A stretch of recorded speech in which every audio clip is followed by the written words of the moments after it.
How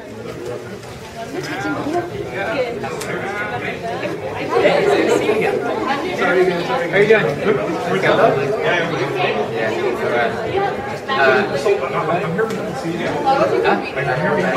Okay, perfect. Okay, so we're gonna do and they tie it. So at the end, one arrow will define the complicated. So it's like anyway, it's like my points. And so that if we were to do this again next summer, that we were that we can focus on different things of your interest. Does that make sense? Once we're done with this conversation, we're only gonna have a discussion for about 10 minutes max. And then after that, we're gonna have a little 5-minute break. After the break, we'll have our panel. We have many different organizations, and they're going to talk to you about why they organize, and why they're involved in the community, and why they think that you should as well. Does that make sense? And once you finish with that panel, we'll look into what exactly you can do. Any questions at this point? No. All right. So can we go to question number 1? Question number 1 is tell a story about the origins of the Coachella Valley. Who created this region and when? What did they hope to create and why? And ultimately, were some people excluded in the process? Okay? So, anybody who wants to take a stab at it? Raise your hand. You're on camera, so. Get on the other side.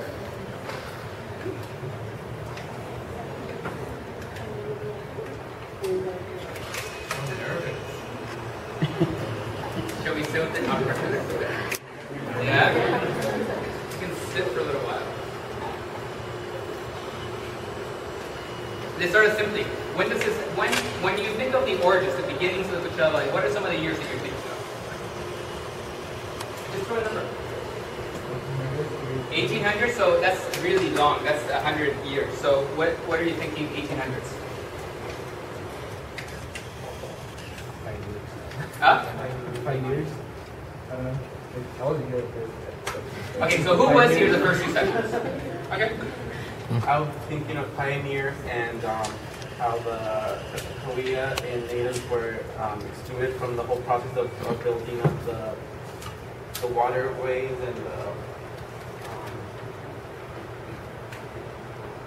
building up the community and the mining and how the mining was first was here. Okay, so give us some dates. I don't have any other options on my head. Okay, so I want you to just close your eyes. I want you to get a mental image of the Coachella Valley. Close your eyes before I throw something at you. All right, good. So you have Coachella Valley. So you have this big piece of Coachella Valley. You have mountains around it. Okay, I want you just to think about the East Coachella Valley. You have Mecca, Thermal, Oasis, Coachella, and Indio. Okay, as you get further away, as you get into Indio and Coachella, those are the 2 biggest cities. But this development takes place in the 1890s to about the 1910s. It's the very beginnings. Predicated on mining, right? Mining of a lot of mines are around the mountains. And the second one is railroad-based agriculture with irrigation, meaning that you use water from the ground to feed the crops, and you use the railroad to transport it all over the country. You guys remember this? Now remember that this was part of a regional development. This was something that takes place in Southern California, and it takes place about 50 years after the Mexican-American War. So this is like a seismic change, a lot of people would call it. It's like a colonization of the region. That's what some scholars would say. Does that make sense? Are there any questions about this? Okay. So let's move on. So where are some of these people? So you're... During World War II, they had a lot of, as they would say, imported labor. So they would bring in Mexican labor or a lot of times Asian labor from the Japanese, the Chinese, or the Filipinos. And whenever the white Americans would return after the war, they would try to keep them out. So once... Do you want to take a little break and then come back to us? No? Oh, okay, go ahead. So, also around that time, they started making the kind of resort setting of the Western Valley. So basically, they made it this vacation spot where there was no work, it was just relaxing in the desert. But you weren't in the barren wasteland, you were still in civilization and community. So that's where a lot of rich people would come from, especially from Colombia, because that's where they wanted to go to kind of get away from working. And when that would happen, a lot of the times they would make it seem as if there was no work going on there. So all of the images that they used to attract to rich people were just of the poor. I'm making effective change. So these are just 10 organizations that responded to me in a matter of like 2 days or even less, right? And you guys are all very busy people, and they were like, you guys, I need this by tomorrow, and they responded by tomorrow. And so these are just these organizations. There are plenty more organizations, but all of these people will say to you that they need a lot of student engagement. They may have some parents, they may have some grandparents, but they need a lot of younger people who can do a lot of this work and who are really, really energized to be able to move other people. Does that make sense? And so what we have is, we have this panel of wonderful organizers and leaders, and all of them they're going to introduce themselves to you, some of whom you've already met, and they're going to tell you why they are involved and why you should be involved. Does that make sense? Then we're going to have about 10 minutes at the end for you to take a look at this, and for you to decide which organization you want to get involved in, if any, right? But I would really firmly press you into considering getting involved. There's a lot of different projects that you can get involved in. Does that make sense? Are there any questions as of now? Does everybody have one? All right, good. So what we're going to do, we're going to start with our UFW organizers, and they're going to explain to you why they're involved and why you should be involved. And then from there we're going to move on. Vamos a empezar con ustedes sobre por qué están involucrados y por qué otros deberían estar involucrados. ¿Sí? ¿Gusta empezar? ¿Sí? Entonces más diga mi nombre es y hice tal cosa y sigue con los jóvenes. Okay. Buenas tardes a todos. Mi nombre es María Carmona. Yo no sé si ustedes hablan español, todos, ¿verdad? Pero yo no sí, yo tengo desde el 66 que llegué a este Valle de Coachella, participando primeramente en la UFW como campesina, como miembro del sindicato. Después participando como organizadora, yo fui organizadora, y en diferentes actividades, se puede decir, de la comunidad, porque una cosa me llevó a la otra, donde se necesitaba hacer algún movimiento, pues lo comenzamos a hacer, no nada más yo, aquí mis compañeras, la señora María Serrano, doña Petra, que fueron compañeras, todas mis compañeras en lo de las marchas, las protestas, se refería todo a César Chávez.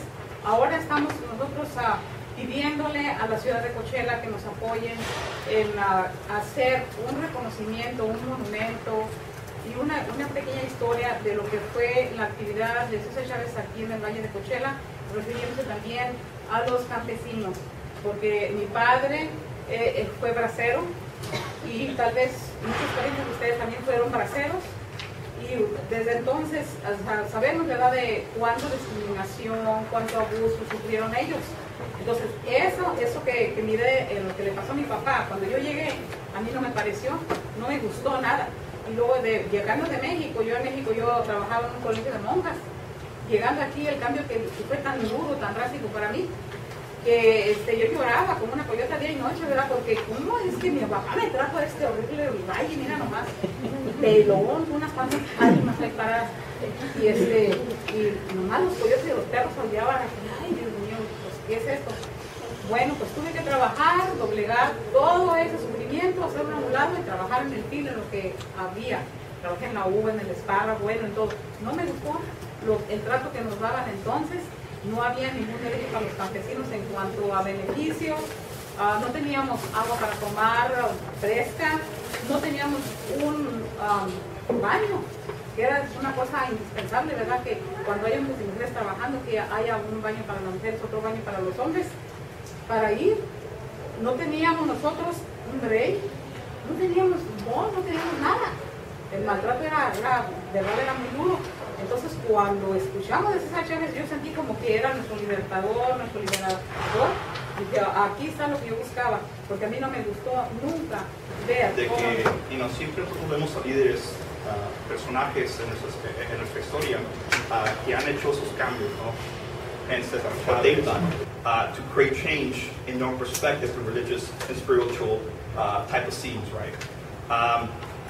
Eventually, the way I changed was that, my mother at one point started crying because I was getting very involved in gangs and at that point drugs. Half my family was in jail, so I figured, why not be that one that doesn't do that, right?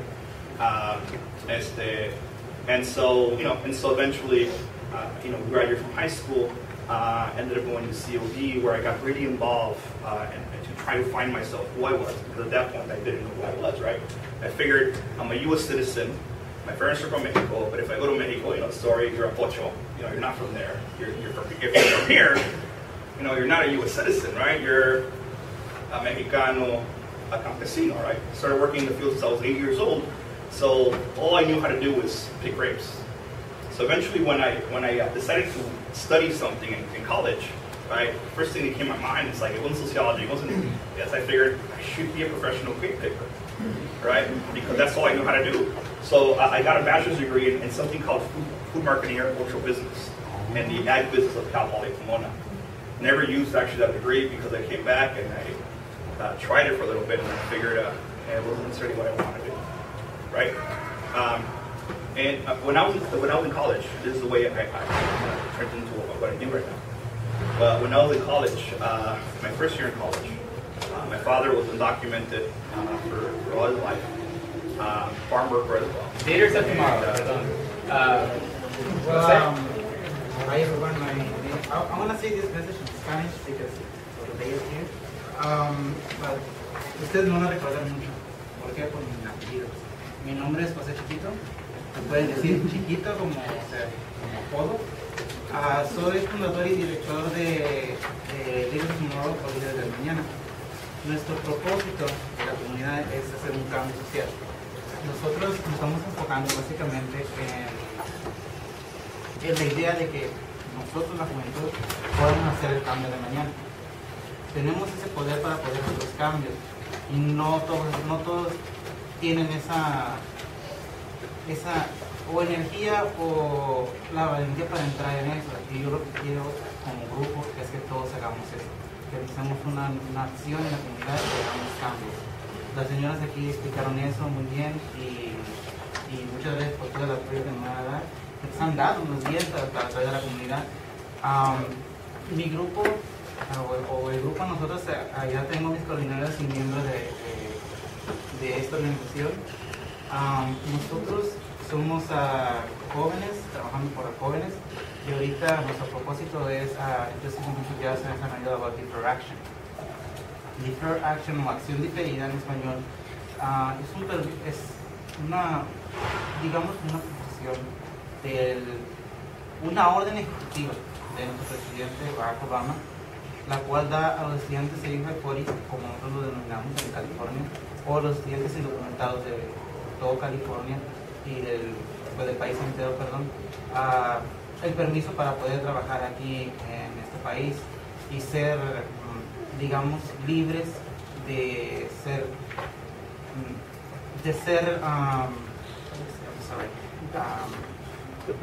persecuted by immigration. Si alguien sabe la palabra, por favor, díganme. Perseguidos, acosados, sería una palabra mucho mejor, acosados. Nosotros los invitamos a ustedes como comunidad latina a que se unan a una de las organizaciones de aquí a que hagan un cambio comunitario. Nosotros tenemos información, para ya después de que pase todo esto, la información de aquí los compañeros, información del consulado mexicano, estamos trabajando con ellos.